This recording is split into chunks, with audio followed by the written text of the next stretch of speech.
Well, hello and welcome to this Eureka City Council meeting, February 17th, 2026. We're glad you're all here. It's nice to see everybody. And we will open this meeting with a land acknowledgement.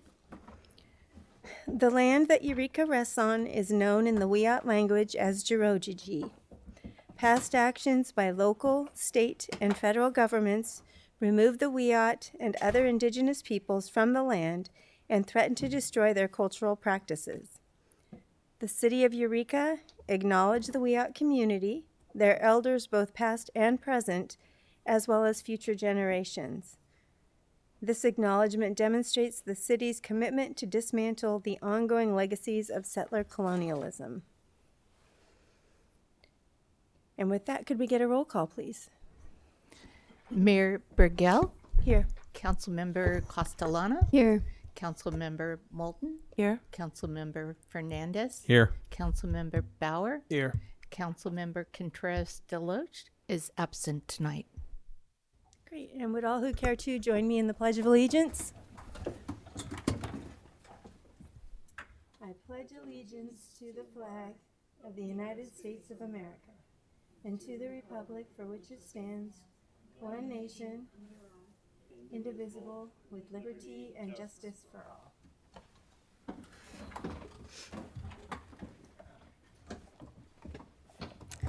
All right, and is there a report out of closed session? Mayor, no reportable actions were taken tonight. Thank you. Thank you.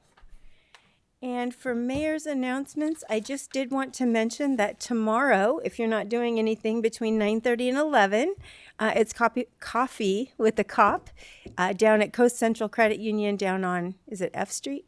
E Street? F Street? So go down, have a cup of coffee, and check in with our wonderful EPD with questions and probably a lot of thank yous would be good. So we have no presentations. This moves us to the public comment period. This is the time for members of the public who wish to be heard on matters that do not appear on the council agenda. City council policy is to limit each speaker to 3 minutes.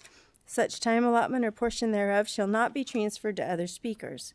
Pursuant to the Brown Act, the city council may not take action on an item that does not appear on the agenda. Is there anyone in chambers here to comment in open public comment? Wow. Seeing no one. Do you see anybody on Zoom? Nobody on Zoom. Well, we will close the public comment and move to public hearings with project manager Raymond, and she is on Zoom. It was a challenge to get over with the roads. Permanent Local Housing Allocation Program 2024, non-entitlement local government. Good evening, Madam Mayor and City Council members. Good evening. Tonight I bring before you the non-entitlement local government competitive 2024 permanent local housing allocation, the PLHA program. Notice of funding availability with a recommendation from staff to move forward with the Earth Center. Also have the project manager, Chris Westlake, online if you guys have any questions in regards to this project. Thank you. Do we have any questions? Councilmember Castellano?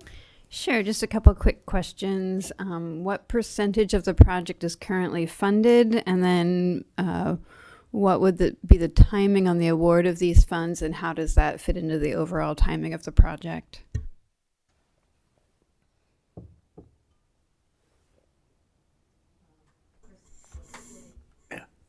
Chris Chris Westlake, can- do you want to chime in? Yeah.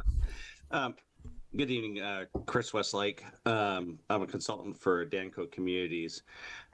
This project has a mix of income levels from, I'm just pulling up the chart right now, 30, 40, and 50 and 60% AMI levels scattered throughout the bedroom types.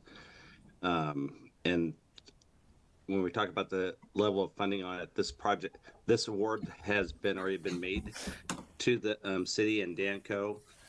This is a formality to have the resolution.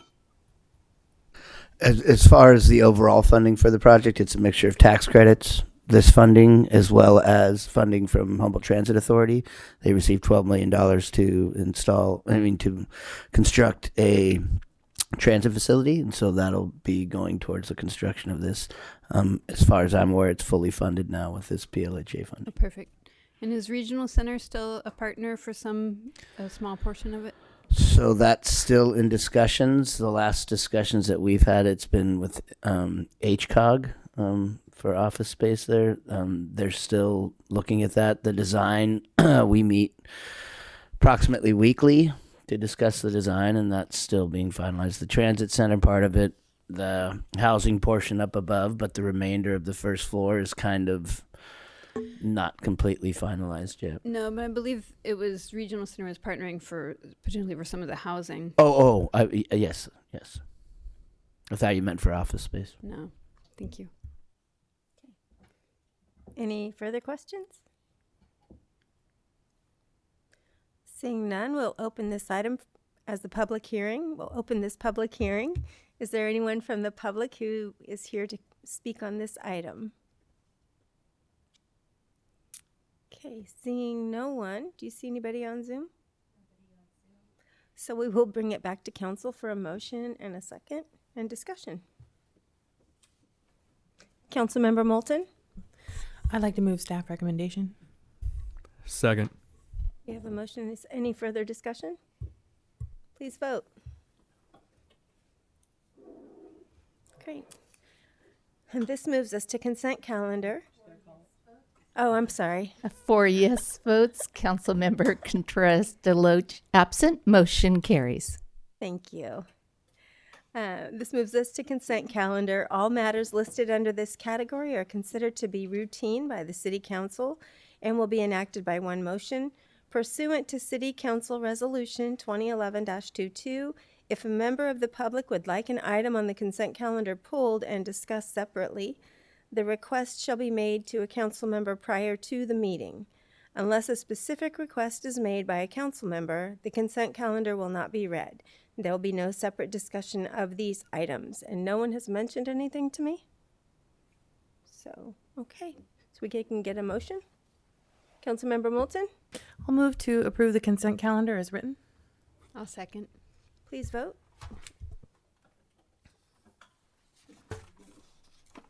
Four yes votes, Councilmember Contreras Deloach absent, motion carries. Great, and I'm a little out of order. I did want to let folks know that the budget process overview is being pulled and will be discussed at a later time. And also, we will be doing our council reports now. So we can start with Councilmember Bauer. Thank you, Mayor. Let's see here. I do have travel to report. I'll be heading south to attend the board of directors meeting with the California League of Cities. What is that? Thursday, Friday. I did have a meeting with one of our friends from the Bridge District and just talked about issues affecting our community down there.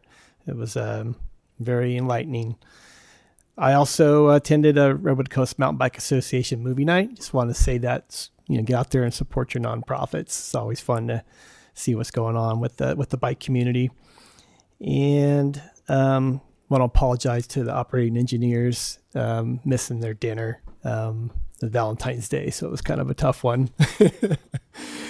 And lastly, I think that's all I have to report this time. Thanks. Thank you. Councilmember Fernandez. Yeah, I've got a pretty austere report at the moment, but I do plan on attending the Coffee with a Cop tomorrow at, Coast Central over on F Street. And then had a good conversation with Chief Stevens about that event and planning potentially for a future event on a weekend, maybe that's a bit more accessible to folks outside of the banking hours in the early morning, and a potential ride along. And then of course, like yourself, which I know you haven't gotten to in your report, the fortuitous opportunity to wed couples on the Mattakit this past weekend through the city clerk and recorder's office. So that was fun. Two couples, very, very much in love and very much enthused for the opportunity to have their ceremonies here in Eureka. So thank you. Thank you. Councilmember Moulton. Thank you, Mayor. I don't have any travel to report. And here we are in the quiet winter months, not doing a whole lot because everything keeps getting canceled. Although Arts Alive was surprisingly lively, but our Humboldt Bay Fire Joint Powers Authority meeting was canceled due to lack of agenda items. But I'm looking forward to their annual awards dinner in a little over a week and a half. Councilmember Moulton. Castellano. It's cool. What did I just I'm say? here. Did I say Moulton? I was looking at you. I'm sorry. Councilmember Castellano. The other one. The other Castellano. Thank you. Okay. So, let's see. I also attended Arts Alive, and I did, along with Mayor Burgell and Councilmember Contreras-Deloche, wake up at we can't even say the crack of dawn because it was well before the crack of dawn for the Good Morning America on the Skywalk. And it was really fun. And thanks to all of the other folks who came out, and especially to City of Eureka staff who put a lot of work into making that a huge success in a relatively short turnaround. I attended the Humboldt Transit Authority and the Humboldt Waste Management Authority board meetings.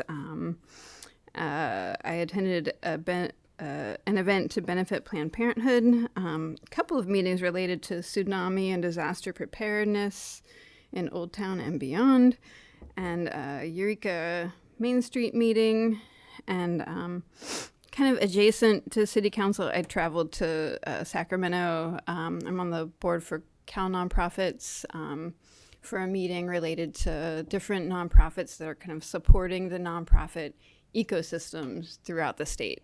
So kind of just a sort of like what's happening in that space. And that's all. Thank you. And for me, I did a ribbon cutting for Humboldt Mortgage, which is over on Harrison, Fatima Naylor. Beautiful little space. Not little, but beautiful space over there. I met with the staff for Senator Adam Schiff. I did 2 weddings on the Mattakit, which was just incredible. The weather was so beautiful, and anyone that knows me knows I love Mattakit, so it was just such a beautiful opportunity to be out there and on the water and to marry people. And one of the neat things was one of the people that got married was one of my students' mother. And I didn't know. They just kind of randomly picked. So that was really kind of serendipitous and cool. Yeah, I too got up super dark 30 to be there for Good Morning America. And I really want to say I loved that Eureka High was representing there, Pack Out Green team, city staff, the chamber. There were a lot of people out there at, 4 in the morning or 3:45 or whatever it was. And just as a sidebar, a friend of mine from Austin, Texas, one from Michigan, and one from Reading, all 3 texted me and said, "Oh, I saw you on TV on Good Morning America." I was like, awesome. So it must be working. Let's see, I did the Clam Beach run. And I think my favorite event in the last couple weeks is I got to be a part of the Breast and GYN Health Project burlesque performance. And so it was my very first performance. I kept all my clothes on, not even a glove came off, but it was a great time. They raised a lot of money. And it was an honor to be there. Oh, and I joined the NAMI boards also, which I'm super excited about. So, and then did I say I did the Clam Beach run? Yes. And the Valentine's Day run? No. See, so much going on, I just forget. But yeah, that's what I've been up to. And I plan to attend the coffee with the cops tomorrow too. I just wanted to say something about the Good Morning America thing. Yes. I think it's really cool that they weren't just showing off Eureka, that they were doing one spot from each state, and that was the California spot. Yeah. That's all. I thought that was cool. Incredible. Councilmember Mario Fernandez? Only because I forgot to mention something in my report, and it's totally unrelated. I'm sorry. Wanted to invite everybody up here at the dais if they have the opportunity over any of the next few days to join the local Teamsters 2010 on their picket line at Cal Poly Humboldt. So. Great. Thank you for that. All right.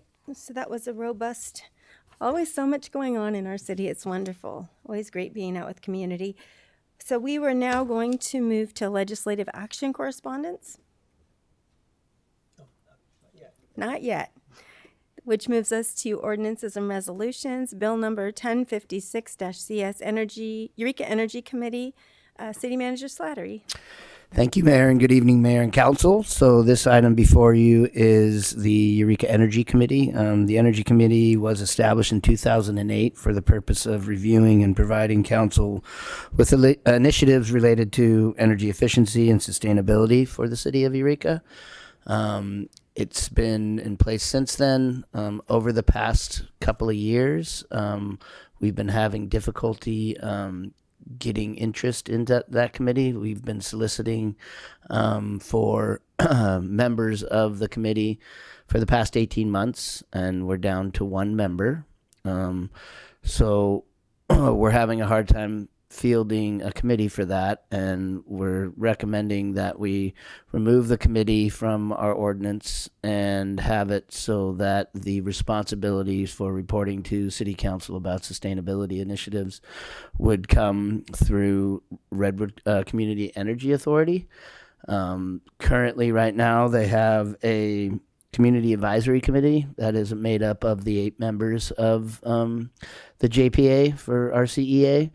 And we provide representation on that. And then furthermore, that wasn't put in the agenda summary. We also just adopted the Climate Action Plan, and there'll be a technical advisory committee that will also be represented by all members of the JPA, which will fall in line with kind of the responsibilities of the Energy Committee. And we'll have them report back to council with the initiatives that are come up with and the benefits to the city. So with that, if there's any questions, I'm available. Questions? Councilmember Fernandez and then Castellano. Thank you, City Manager. If you could tell me a bit about how this particular committee came to be in the first place, it might give me a better idea of how I might want to move on this. So, like I said, it was in order to bring initiatives for the city of Eureka for clean energy, sustainability, those type of things, and was in place for a long period of time. We've had an assistant city manager, city clerk may know more on this, but we've had a couple of times within its establishment where we've had a hard time getting participation in there. And, staff has always been there to host it and everything like that. But we've, at different periods of time throughout its life, there was kind of a champion of that committee, and we currently don't have one. And so we've been trying every time we put out a solicitation for any committees or commissions, we include this on there. And so for the 18 months we've been doing that, and we haven't been successful. And I know involvement can ebb and flow from time to time, and I know it says, at least in the language currently, 5 or 7 members. Have we looked at potentially lowering that threshold to 3, or is it just like we've hit, I think no that's return? the reason why we lowered it to 5. Okay. It's because we're having that issue. 3 gets very difficult because, you need a quorum at that point would be 3, so you would need all 3 of them to show. So 5 is pretty much the minimum that we have for our committees. Okay. All right. Thank you. I would also add that when the committee was formed, everything to do with energy in the city, electrification, those types of things for sustainability was brand new, and it was a way to bring focus to those issues. And then since then, our CEA has really filled that gap for us in a lot of ways, and we refer to them quite a bit. The initiatives that we first had planned have come to fruition, and so it's kind of run its course for our city involvement. So when we're talking about electrification, we're talking about like this thing goes back more than a decade. We're talking about like maybe 5 or Yes. more. Yeah. So maybe, okay. Yeah. It does sound like it has run its course. Go ahead. Thank Councilmember Castellano. Thank you. Let's see. couple questions. I mean, generally, I think I support it, but I would like a little bit of clarity around just the idea of the committee from RCEA. Is there anything right now in which that committee regularly reports to council, in particular on the climate action plan? I really want to make sure we're furthering those goals. Yeah, so the climate action plan, definitely. There'll be reports out from our representation. Currently, right now, we have Councilmember Bauer representing us on the RCA board, and he does reports out for some of the issues. We had PG&E come and do a presentation at his request, and that was given to RCEA. So that's what we currently get. But when the technical advisory committee, it's going to be really focused on these initiatives related to the climate action plan, and they'll be reported back to council. Thank you. And then it seems like, sorry, two more questions. This, I know that economic development has kind of taken on some duties of other committees as well. It seems like that could be also a vessel in terms of if there are things that aren't going before RCEA, could we also channel things into economic development? Yes, and that's how it was when the Energy Committee was available for those things that are relative to both. There would be a presentation to both of those, and we'll continue to do that with when RCEA has items of interest for economic development. Great.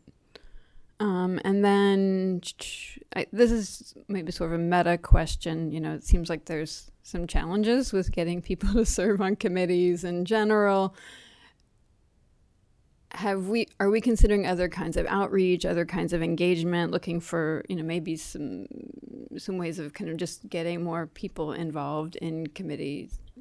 So we've looked at that. We've looked at doing something similar with volunteers for offering things that we offer staff, like Zoom memberships, Adorni memberships, those type of things to incentivize it. I think some of the issues that we had with the Energy Committee is it's a pretty specific topic, and OSPR, Open Space Parks and Recreation, is pretty ubiquitous, and we have not very hard times filling those roles. Planning Commission and Design Review, kind of similar along the same lines.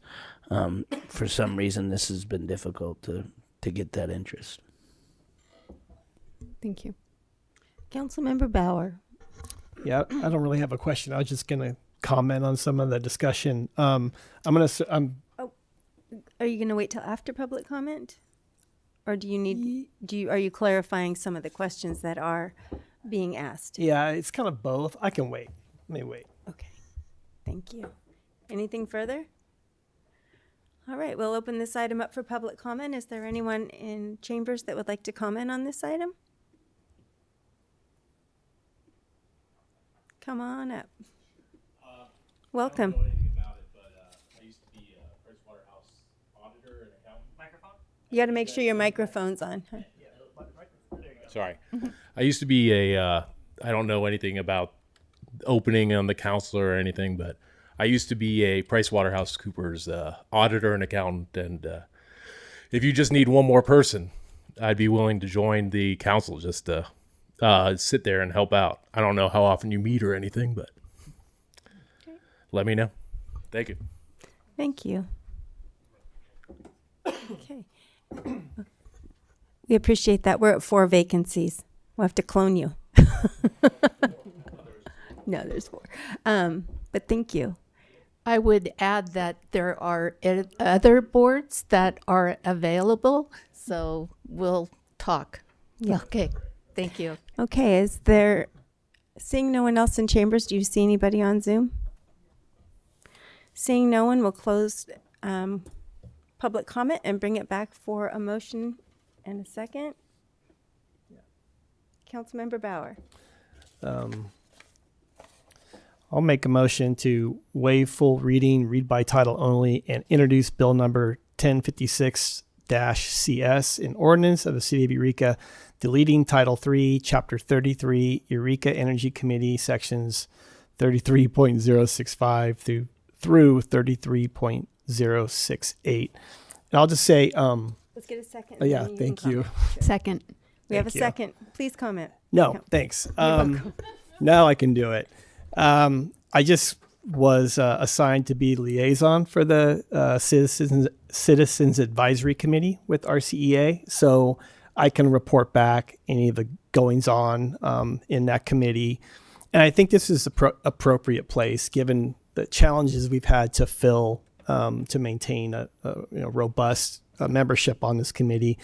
The Citizens Advisory Committee there at RCA is looking at all kinds of stuff. I mean, they looking at our bio waste facility, or essentially where we burn and create energy. They've been really active in trying to improve that facility so it's not polluting our air. We have them involved in a lot of things, so they're very active. I think even there, though, we're still having a little problem with membership, but they will definitely serve our interests as a city, and as looking at sustainability, looking at all the things that we care about. So I'm satisfied that committee will kind of be working for us. I think it'll be great. Councilmember Castellano? I think, and thank you, Councilmember Bauer, and appreciate your service on that committee. One of the things I'm curious about, if you'd like to make a comment on it, is just the idea of, we're not necessarily beholden to RCEA's committee. Like, we might have a little more kind of checks and balances with a committee that's within the city of Eureka. Do you foresee any concerns around that? No, I mean, their focus is to, help our community, the larger community, become more energy efficient. Make sure that RCEA's goals of basically 100% renewables. We've all been striving for that, like the city has. So I don't really see any conflict or them working against anything that we might want. I've participated in a few of their meetings in the past, and I feel like they really have the interests of the community at heart, including Eureka. So I think they do a great job of representing the entire community, including us. Thank you. I have one more comment. Thanks. Just to the example of just what happened here, clearly there may be people in our community that are like, wait, I would serve on a board and committee or committee. And so I'm curious, and again, this isn't an agenda, something here, but one of the things that comes to mind is just perhaps council meetings may be a good way of actually mentioning those either during councilor reports or mayor reports. We could even have applications or QR codes that link to the applications so that just more people may be aware of the opportunities. Yeah, so when we solicit it, we send out a press release, and then when we announce vacancies, that comes to council as well, correct? Yeah, and then we've just developed our communications branch, and Kay has done a great job of doing these things, and so we can look at expanding our solicitation through social media and other outlets. Yeah, I just think actually saying it, often it's on a consent calendar, and so I think actually saying it out loud so that people who are here or listening hear it may be useful.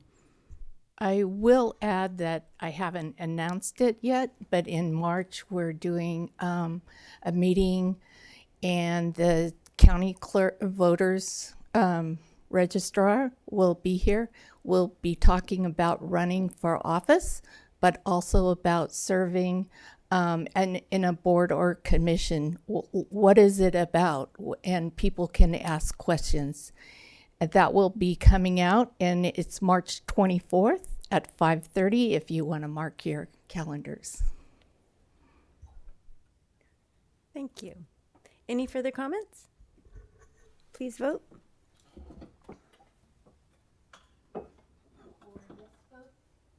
For yes votes, Councilmember Contreras Deloach absent. Motion carries. Okay, this moves us to Bill number 1055-CS, Administrative Hearing Procedures with Deputy City Attorney Holtz. Thank you, Mayor. Good evening, Mayor and council members. Before you this evening is an ordinance to establish an administrative hearing procedure for the city. Later, the council can determine which of the 38 or so administrative appeals can graft onto this ordinance. So by creating an administrative appeals ordinance, we're not moving everything right now.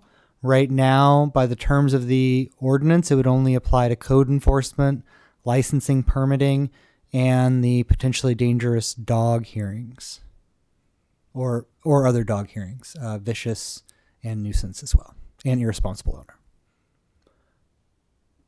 Great. If I may, just one more piece, the benefit to this is to reduce staff time and to create a legally defensible impartial area, so impartial hearing officer, so that these decisions can be made by someone with some legal training that is not involved in the day-to-day functions of the city.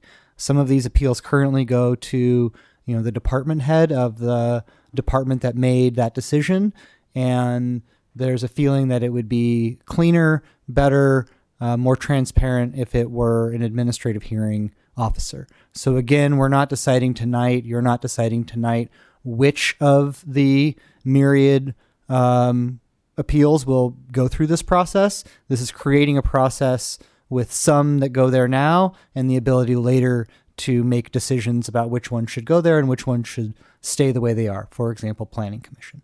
Thank you. Great. Do we have any questions? Councilmember Bauer? Yeah, thank you for that. I'm just curious what we might consider an impartial hearing officer, like a retired judge, or who might that look like for the public to understand? Yes, so and that's defined in the ordinance, if I may. The absence of bias or prejudice and the maintenance of an open and neutral mind. So the idea is that someone who is appointed as a hearing officer agrees to be that.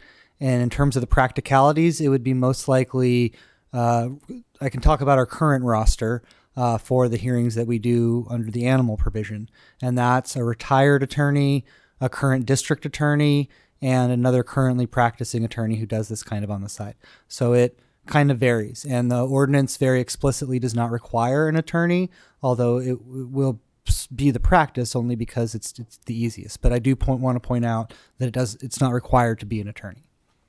Yeah, that's what I was looking for. Is just, it's pretty vague, and I didn't know if we wanted to make that more a discreet thing. I trust that our attorney will make sure that it's somebody that's qualified and not just some rando, but just thinking out loud about that, I want to make sure that people have an impartial hearing and it's somebody that has some skills. So I understand. I think the intent, and there's no pushback here. I think the intent was to give a lot more flexibility depending on the type of hearing. There might be a type of hearing that could be done by someone with no, real legal training, and that might be okay given the circumstance. I think that was the intent. Totally up to council to change it to make sure it's always an attorney. Thank you. Councilmember Fernandez?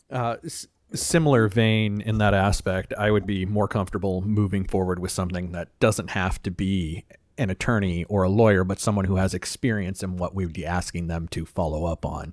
So, something involving dogs, bless her soul, I doubt we would get Jane Goodall, but it's like we need someone who understands the nuance. Yeah, exactly. Who understands like what goes into that. So, would it be someone from animal control at that point, or what does that look like moving forward? Right. And just historically, since we're on the subject of dogs, and I know about that because those are the ones I've been handling. Okay. That traditionally was handled through the police department, and it's been transitioned into the city attorney's office. And while I understand the idea of, it's kind of more about expertise with the animal, when we're talking about whether to label a dog potentially dangerous or vicious, there really is kind of a legal aspect to that. Yeah. And there are legal and constitutional arguments in terms of Fourth Amendment, search and seizure, that sort of thing. And so for those hearings, at least, the city attorney's office has determined that it would be better to have a legally trained person. And again, just repeating the comment, the idea of the ordinance as it is to give that flexibility, but completely up to council to curtail it one way or the other. Okay. And again, that would be my preference. We can get to that when we get to it. I don't know what the language for that would look like, but again, having some sort of discrete definition on not necessarily having an attorney, but someone with some expertise in what they would be reviewing. And then what about compensation? Because it does touch on it in here a bit, saying that, they wouldn't be compensated for a particular outcome for the decision. But then I'm assuming if we're looking at someone from outside of city staff, then how is that person compensated? Would that be included in this ordinance, or do we have something written somewhere else? Since City Manager Slattery is shaking his head next to me, I'll defer to him. Okay. So currently we have a local attorney that's under contract to do hearings for us. The previous ones, we've had contracts with them to do it for us. I want to say that this is very infrequent. Chief Stevens has been doing these for the past 2008, over 10 years, and there's been about 20 total over that 10-year period for the dogs. We've had some administrative hearings related to TOT. It's very limited, so yes, they would be compensated. Whether that's a one-time compensation, hey, we need you, this is the case, what's it going to cost us? Or we can have somebody on retainer for specific things. The ones that we have with the local attorney is for dog hearings, and there's a set pay for that. But from a financial standpoint, it is insignificant, I would say. And just for the legal point, that section of the ordinance is to say that we're not paying them for an outcome, and that's part of the impartiality. Right. And I was clear on that. Thank you for reestablishing it. It was more just like, what is the compensation then? Because that gives way to the idea that they are being compensated. And so what is that level of compensation? It sounds like we already have an existing retainer. My last piece then is we do have a timeline to notify people established in this ordinance, no later than 10 days. And so what would be then the timeline for a written decision? Because I don't see that portion in there. And so would that be coming in from these other pieces, or is it already established somewhere else? So currently, at least for the animal code, again, going back to that one, and that will be, and I keep going to that one because we're working on that to bring before council next. And that one gives 30 days. Council could write in no case later than 30 days. At this time, I don't believe there are no process comes to mind where it should be longer. In general, exposure happens for waiting to make a decision, not making a decision quickly, so long as it's supported with findings of fact and analysis. Okay. Thank you. Councilmember Castellano? Thank you.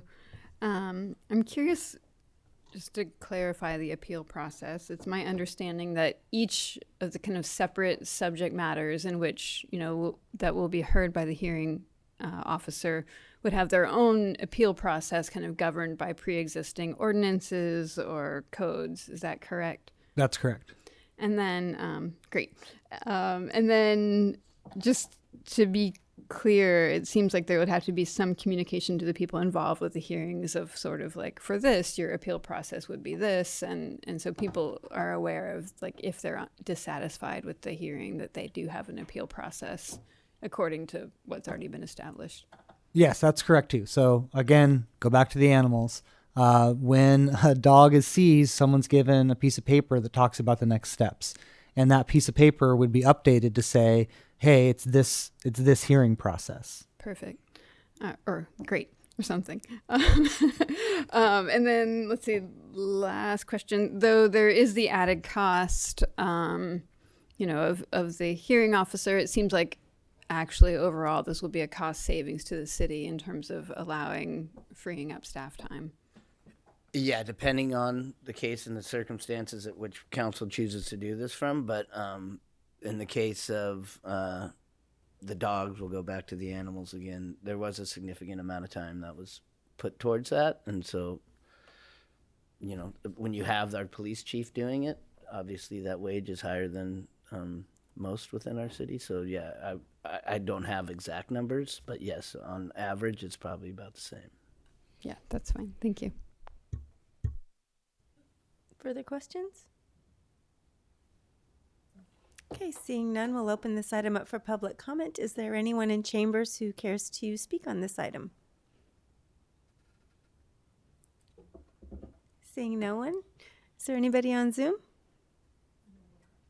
Okay, so we will close the public comment. It's cold, everybody's snug at home. We'll bring it back to council for a motion and a second and a discussion. Councilmember Bauer. Just point of discussion.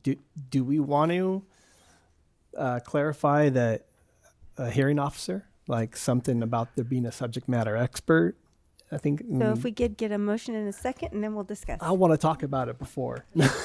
Because I would like clarity on it, because I would agree with that, but it's what's the language? So if we have a motion in a second, we can discuss and change whatever we'd like to. Okay. I'll make a motion. Should I read it, or should I just say staff recommendation? Oh, thank you. I'll make a motion to waive full reading, read by title only, and introduce bill number 1055-CS, an ordinance amending Title 1, Chapter 10 of the Eureka Municipal Code, adding sections 10.110 through 10.118 to establish uniform administrative hearing procedures and set the ordinance for adoption at the next regular city council meeting. Second. Councilmember Bauer, did you have some discussion? I guess I go. No, I'll defer to Katie. You want me to go? Why don't you go, Scott, and then we'll have Katie go next. I have an idea, and I'm just throwing it out there. But to define hearing officer on which is under definitions, number 2, hearing officer or hearing examiner means an impartial individual appointed by the city attorney with experience in the subject matter at hand to preside over an administrative hearing. Something like that. That is kind of, maybe that's not good enough, but you know what I'm getting at. Councilmember Moulton? I might argue that it's not as important that someone be a subject matter expert as a process expert. I mean, you find that in a lot of like mediation and adjudication situations that they're looking at policy. If you're setting policy, you need to be an expert in what you're setting policy about. But if you're enforcing policy or you're determining whether something, falls into this box or not, it's more important that you understand the whole process rather than, the behavioral psychology of dogs. Yes, that is my point. Yeah. Thank you. Councilmember Castellano, did you have your hand up? I thought I saw your hand. I tend to agree with Councilmember Moulton on this. Do you have Councilmember Fernandez? It's again wanting to ask for clarity then. So hearing your counterpoint then, Councilmember Moulton, would it be good to move forward on this then if we were to just establish that it's a process expert in some way? I'm not sure if that could be defined or at least implemented in some way. Could you repeat the question? It would be to the point that rather than maybe a subject matter expert, someone who understands the process of hearings and administrative appeal. And in terms of Am I how correct? Sorry, I want to make Oh. sure I got that correct from Councilmember Moulton. Sure, yes, but a person who is expert in process could be somebody with relevant legal experience, but not necessarily specifically to this process, if that makes sense. Yeah, but They well, wouldn't again, have to have done this kind of hearing for us, but they would have to be somebody who works in this milieu. yeah, and again, not necessarily an attorney. So Right. I think that's the right direction. I mean, Okay. if that's the question, my concern would be by being too explicit now about who or what kind of qualifications a hearing officer has to have, that we would have a hard time finding that hearing officer, that it would be limiting, or that the person that we find who makes a decision, their decision could later be challenged on the basis of their expertise. And it would just kind of open a new way to challenge decisions that we're trying to tighten up, would be my concern. Okay, Councilmember Moulton? So When we move certain process, if we do this and we move certain processes over to this, would we have the opportunity to then maybe set some criteria specific to the processes that we're moving over?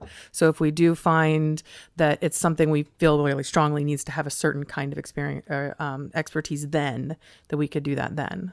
Yes. Okay, I'm happy with that. Leave it general for now and then get specific as we get more specific. Any? It's your motion. Oh, you didn't. Never mind. Sorry. Go ahead. I mean, generally speaking, I think that, I mean, I don't like the word trust, but I think that I feel comfortable empowering the city manager and city attorney to find people who are qualified for this job, as they do for most other city jobs, all other city jobs. And so, I feel comfortable moving forward. Councilmember Fernandez? Again, my concern is having, again, I know it differs, but having sat in on Skelly hearings for public employees, it's like, yes, you do get someone who understands that they must remain impartial. However, that doesn't mean that they're entirely educated on the process, even though it's been explained to them. They're doing the best that they can in that situation. And that's what I want to avoid is best intentions. I want to have at least someone who has, yes, that impartiality, but who understands the process as well, and not having the process relayed to them the day before, but someone who's maybe served in this capacity. And I'm not saying we have to define it by time or by date, but again, having that matter of at least expertise in the process. Anything? Councilmember Bauer? Well, I mean, ideally would be an administrative law judge or something, but good luck finding one probably, so, and really after all of our discussion, it feels like we're circling back to it's an attorney, they understand process, they understand law. But the current language doesn't require that. No. So we should define it then. So. Or not. Yeah. Okay, so if there's no further comments, I'm going to call for the vote. We're voting on it as it. That was not a friendly amendment, right? We're voting on it as written right now. As written. Thank you. Yeah, please vote. For yes votes, Councilmember Contreras Deloach absent, motion carries. Thank you. This moves us to future agenda items. This is an opportunity for council members to request an item be placed on a future agenda. Anyone? Councilmember Castellano? I would like to bring forward for the agenda a process for public notice if there are any federal immigration agencies or their ambassadors or employees or people who are working in concert with them are either pulling any permits in the city of Eureka and or purchasing any properties in the city of Eureka. So this wouldn't be this is basically would be a public noticing around that action, those actions. Okay. So the permitting obviously is I'm trying to think of the mechanism for us to figure out if a federal entity is buying private property. That's not something we keep track of. So I'm not saying we can't do that, but it may require some sort of other mechanism that I'm not aware of that we would have to go and find out. Search the MLS, or I don't know what that would be. And whether or not we'd be able to determine if that was a federal agency. The permitting part, obviously any permits that come in we can do. I just don't know what the mechanism would be for determining it is a federal agency and where we find if they're buying private property. So what I'm hearing is that you'd like some research on that and something brought back. Yep. So if council thumbs up, thumbs down, thumbs sideways, thank you. All right. Any other future agenda items? This moves us to city manager reports with City Manager Slattery. Thank you, Mayor, and good evening again, Mayor and Council. Tonight, as discussed at the previous future agenda items, there was a discussion about Care Court and some of the information that a council member, Contreras Deloach, was receiving at a conference that she was at, and I just had recommended that Managing Mental Health Clinician Rosen come by and give some of his perspective on our local care court. So welcome, Managing Mental Health Clinician Rosen. Thank you, and good evening, Mayor and Council.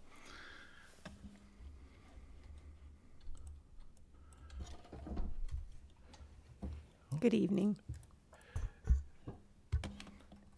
Apologies, the screens are not.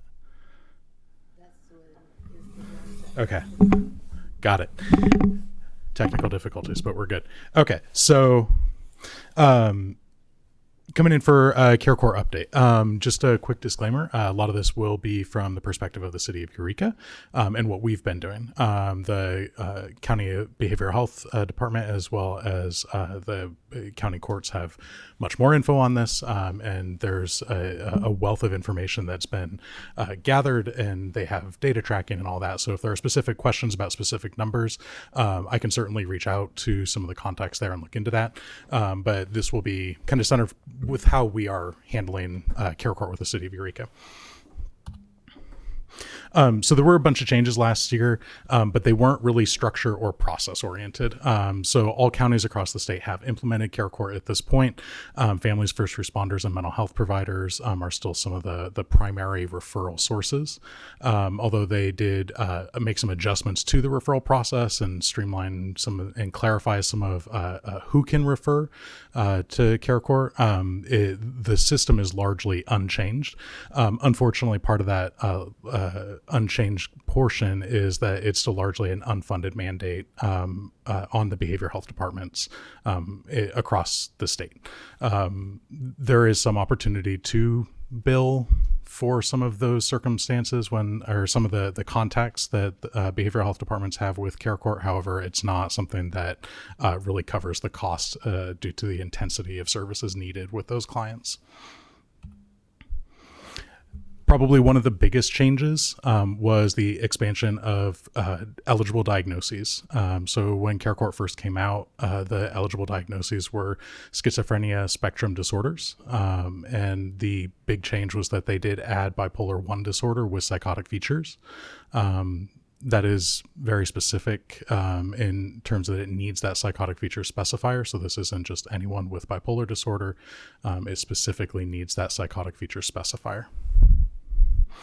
They did do a bunch of streamlining. This was largely due to SB 27, but they made it much more flexible for some petitions or some referrals to still become petitions, even if not all of the information necessarily warranted or like checked all the boxes for that referral to be converted to a petition. This kind of created a process by which that, if a family member submitted something that didn't quite check all the boxes, they could still at least get evaluated and have the hearing looked at and reviewed, as opposed to just an automatic dismissal. There are more frequent check-ins, or the opportunity for more frequent check-in hearings with clients that are participating, so it doesn't have to go as long as it was previously between times where the client is coming into court with the teams. They did streamline the process for which felony proceedings can essentially require Care Court referral and participation as a component of diversion, which is really beneficial. And then they also did some other kind of streamlining in terms of, adding licensures and clarifying other proceedings on who can refer and how the referrals happen and what the court proceedings are. There are still some ongoing issues. There's still a lack of consequences for noncompliance. Folks who are referred to Care Court, even if they meet criteria and are given hearing dates and serve those notices, essentially if they don't show up for a long enough period of time, those cases are dropped. And there are not necessarily any consequences or follow-up baked into that. Different counties have kind of managed this in different ways. For Humboldt County, there is if a client is non-participatory in care court, there is a serious evaluation at the behavioral health level around whether that individual does need conservatorship. And many of those cases have been referred to the public guardian for conservatorship when that happens. There is still a lack of funding. Again, while certain things can be billed for, such as enhanced case management or some of the outreach services, that really doesn't cover the level of intensity that's needed by staff to see a lot of these patients. Whenever you're looking at involuntary treatment, that intensity usually requires a lot of staff time, and a lot of that staff time ends up being unfunded, which is really difficult for behavioral health departments, which are already struggling, and that does include ours. There has been some funding made for housing, and so some of the behavioral health funding and some of the funding changes have been allotted so that there is housing funding specifically for care court participants, and Humboldt County has dialed that in locally. The referral process is often another issue. The referral process is often still perceived as quite complex, and it is. The referral process for mental health professionals is quite long and intensive. It requires a lot of very specific information that isn't always accessible to behavioral health providers that are not part of the county behavioral health system.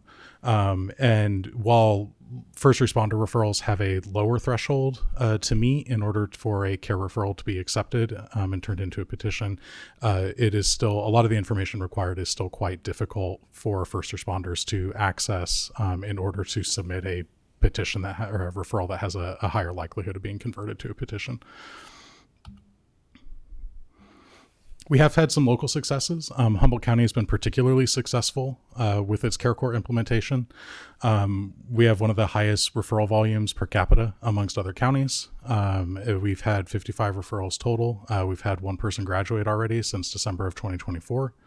And the state has even come up to talk with the county as well as both the court systems and the behavioral health department, but also the collaborating agencies. The city of Eureka was a part of that meeting, and we're all able to do some great advocacy with the state on what changes might be beneficial and how care court is operating and implemented now, but also what might make it work better.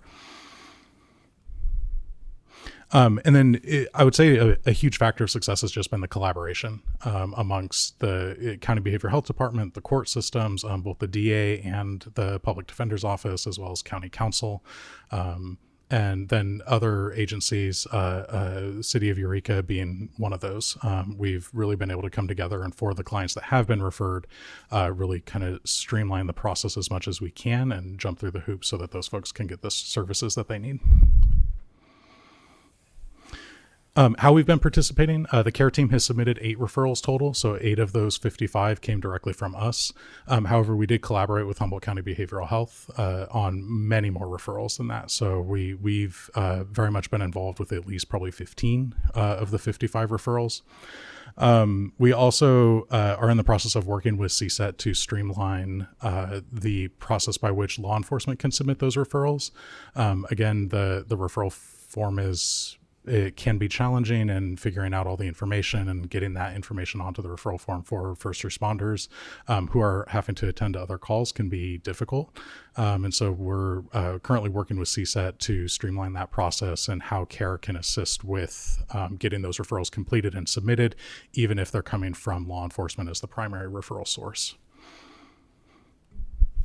We've also been doing a lot of collaboration, especially with the behavioral health departments that are working with care court clients. We've been streamlining kind of how that information gets communicated to us, both CARE and CSET, so that we can assist in locating those clients, making sure that they're notified and aware of their hearing dates, being able to make warm handoffs where necessary for clients that CARE is working with to the care court staff. The CARE team is in the crisis team. I know it gets confused. There's a lot of agencies with CARE in their name, apparently.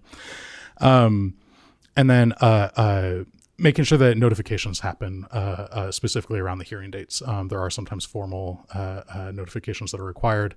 Either that needs to come from behavioral health staff or sometimes law enforcement is able to assist. And so both CSET and CARE have been working with behavioral health to streamline that here locally within the city. Our plans moving forward, we're going to keep streamlining that process. We want to be able to get more of the first responder referrals in after we've been working on this for quite some time. We noticed that there is a gap in who is getting referred. Specifically, there are clients that EPD responds to very, very frequently that are not referred to care for follow-up because the person's usually aggressive and violent, and it usually ends up in a different type of intervention where the crisis team is not really the appropriate source to come out. However, they're still having a constant request for services, and that person likely meets care court criteria. And so we're trying to develop that way to get those people referred even when care is not being brought into it right at the beginning.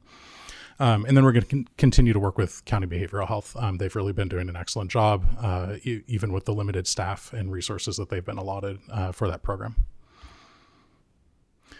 Just wanted to throw out there for more in-depth info, Cal Matters had a series of, I think, 8 articles last year, really covering the evolution of care court that does really well in kind of providing that context to how things have evolved, because things have evolved, both evolved from what the original proposal was to what was actually implemented into law, and then kind of coming back to center on making some adjustments since it's been put into law.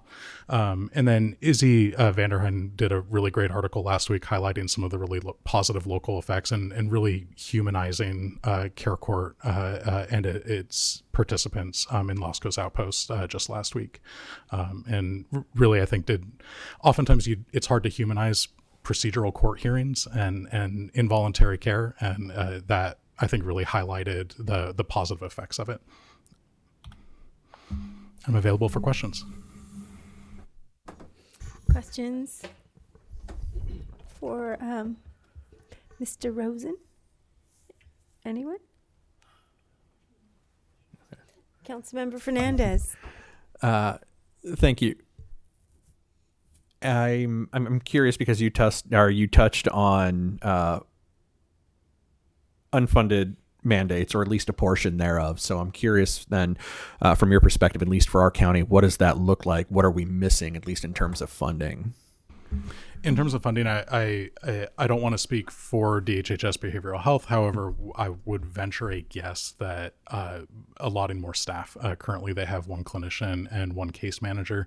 That case manager started just recently. And before that, they just had the clinician, which again, for the 55 folks who have been referred, having 2 staff members is not sufficient for the level of intensity that's needed to treat the folks who are referred for care court. And so I think that's probably the larger barrier that lack of funding creates. There was funding allotted to the court systems for training purposes. I don't know if that included staff time, and I'm not aware of the impacts that it's having on the court side. But I do know that the various departments involved on that end have really rallied together to make it work as well as it can. Well, yeah, and that makes, I don't want to say it makes sense to me, but again, the element might be that it's staffing as per usual for mental health, where we see things that may be deficient to get people from, there to the court, which seems to be at least better funded than the staff for mental health. So, and that's where that gap kind of exists then, correct? Okay. Yep. You'd also, had brought up the number 55 referrals. 1 graduation. Of those 55, 8 had come from our city, our staff. And so, what is it then that might be holding up the 8 referrals there from proceeding to some sort of graduation themselves? So care court is a 2-year timeline. Okay. And so with the implementation from 2024, December of 2024, unless someone is determined to have been outrageously successful and the judge determines that they're graduating early, I think a component of that is just that we haven't seen a lot of those folks go through the full time period. We'll probably have more data on that at the end of this year. It would be my guess. Okay, well, at least that makes sense. They're possibly still in that timeline then. Okay. Absolutely. Okay, and something else you had talked about, involuntary treatment, and I know in previous sessions, previous council meetings, you've touched how that's not the best route for a lot of people in some sense. And so from my understanding, at least with this care court program. I know a judge is able to impose a court-ordered program. Of course, what's lacking there is the follow-up. Have we had any of that issue with R8 or any of the 55, I guess, that you're aware of? I'm not aware of Okay. whether or not the court systems here have done any care plans. So there are essentially two outcomes that can occur in a care court hearing. The client can choose to participate voluntarily, in which case they develop a care court agreement, which is a voluntary agreement to participate and come to the hearings for check-ins and participate with the behavioral health staff that's assigned to treat that patient. Or there can be a care plan, which is technically an involuntary treatment plan that the judge assigns in collaboration with the behavioral health department that's done the assessment. Again, though, we then run into the issue that unless it is a court-ordered diversion client where care court is part of their diversion, there aren't any consequences for non-compliance. And as a result, if someone still chooses not to follow through, we're still not going to see the successes that we're hoping for, because that person may not get any treatment at that point. And and of the 8 that we've referred from the city, are you aware of any that have had any of that type of court-ordered program? Have any of them been from diversion, I guess? Not that I'm aware of, no. Okay. And lastly, it's good to hear that there's collaboration among community groups and agencies. Is there any particular that are standing out? Again, where might the gaps be there, if any exist? Ones that are standing out, Heather Cooper from County Council has really been a huge champion, as well as the DA and public defender, and Judge Canning, who's overseeing it. I think there's been a lot of participation in terms of getting folks connected with other resources. That could be anything from Uplift to Nation's Finest to whatever local resources reach out. I mean, my understanding is basically when the treatment teams reach out to connect those clients to resources, they've been very receptive to getting them enrolled, especially since, my understanding is most of the clients have been on that care agreement where it's voluntary. So there isn't necessarily any like reporting that's needed or anything like that. And so the from the agencies that receive the referral, does that answer? Yeah, that's helpful. Thank you. Thank you. Councilmember Castellano? I think all my questions were answered, but thank you. I'm really thankful for the presentation. Anything further? Thank you so much. Thank you. It's a great report. You are appreciated. And with that, if there's nothing further, City Manager, thank you all for being here this evening with us. Stay warm. We're adjourned.